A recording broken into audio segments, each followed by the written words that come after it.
se bâtir en tant que la personne que toi tu veux être. Tu sais, c'est facile de se disperser. C'est facile de faire des choses qu'en réalité on voulait même pas faire, ou bien on se laisse influencer soit par des influenceurs sur Internet, soit par nos proches, soit à cause de notre environnement, la pression sociale. Et donc on fait des choses qui en réalité ne nous correspondent pas, ou bien qui nous éloignent du but que l'on s'était donné. Voilà, moi pour la fin de l'année, je veux être cela. Puis après on se dit mais non, finalement c'est trop dur, c'est pas fait pour moi. Et alors c'est là où tu abandonnes, c'est là où tu jettes l'éponge. Pour ma part, tu vois, très souvent, j'ai failli abandonner mon master de data science.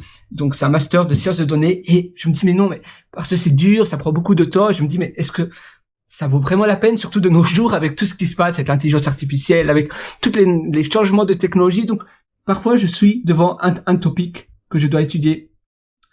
Pour le data science, tu vois, c'est plein de choses qui sont assez difficiles à mémoriser. Surtout, moi, c'est pas mémoriser seulement, mais c'est également comprendre pourquoi ça fait ça, pourquoi ça fait pas ça, etc. Et de comprendre l'envers du décor, de comprendre pour bien assimiler. Et d'ailleurs, parfois, j'essaie de réenseigner ce que j'apprends parce que ça, c'est la meilleure manière d'apprendre. Et d'ailleurs, j'avais écrit une note pour toi, pour te montrer, savoir réexpliquer, réenseigner ce que l'on a appris. Donc, enseigner ce que l'on a appris permet de rendre une information encore vague, brute et dispersée dans le cerveau en un sujet clair. D'ailleurs, vague, brut.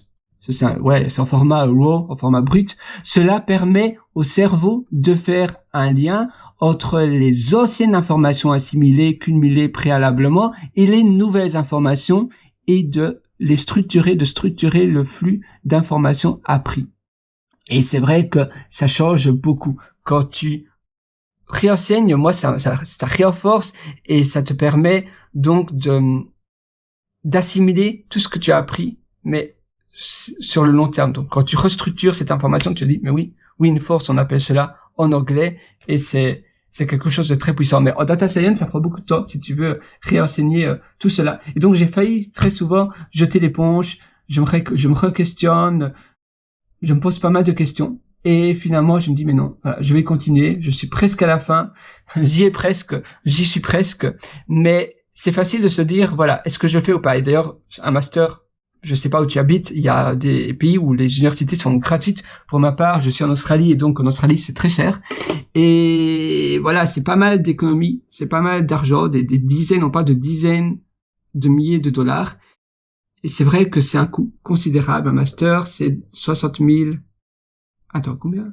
Entre 50, c'est souvent entre 45, même si maintenant ça a fortement augmenté encore, entre 45 000 et 70 000 pour le master.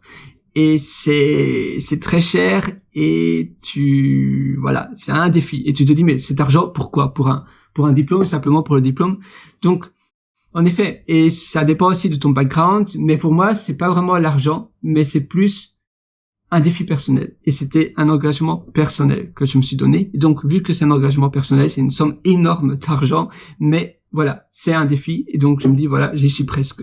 Et finalement, l'argent, c'est un flux, ça vient, ça part. Le plus important, c'est ton temps. Et les choses que tu pourrais regretter dans le futur et les choses que tu ne vas pas regretter. Maintenant, la santé, c'est aussi très important parce que ton corps, tu en as qu'un seul. Et c'est vrai que étudier, ça impacte énormément notre santé. On dort peu, on mange mal, c'est pas très bon pour la santé.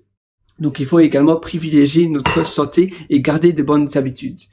Mais pour ce que toi, tu veux faire, en continu et en ayant une routine comme ça et en timeboxant ce que tu fais, en te disant pas plus de 2 heures, et il faut pas déborder parce que sinon après tu es dans un cycle sans fin. C'est un cercle vicieux parce que alors ça va en pâtir tes autres choses que tu avais prévues dans ta journée et finalement tu passes toute ta journée devant ton ordinateur. Non, tu vas te dire maintenant, voilà, j'étudie ce mois et après c'est autre chose. Pendant 2 heures, je mets un timer sur mon Apple Watch et pendant 2 heures et puis après je passe à autre chose. Même si j'ai pas encore terminé mon assessment, mon capstone, c'est pas grave, c'était 2 heures. Je le referai demain. Donc, du lundi au vendredi, c'est 2 heures, et puis après, le week-end, c'est 6 et 6. Comme ça représente pas mal d'heures, mais c'est suffisant pour moi. C'est pas trop peu, c'est pas trop. Ça représente c'était 32 heures, oui, 32 heures. Parfois, j'en fais un peu moins. C'est vrai, parfois, c'est 4 et 4 le week-end, mais c'est le minimum nécessaire. Et c'est vrai que les 2 heures, au début, tu dois à nouveau te mettre dans le bain, te remettre, ça prend du temps, c'est pas 2 heures non-stop.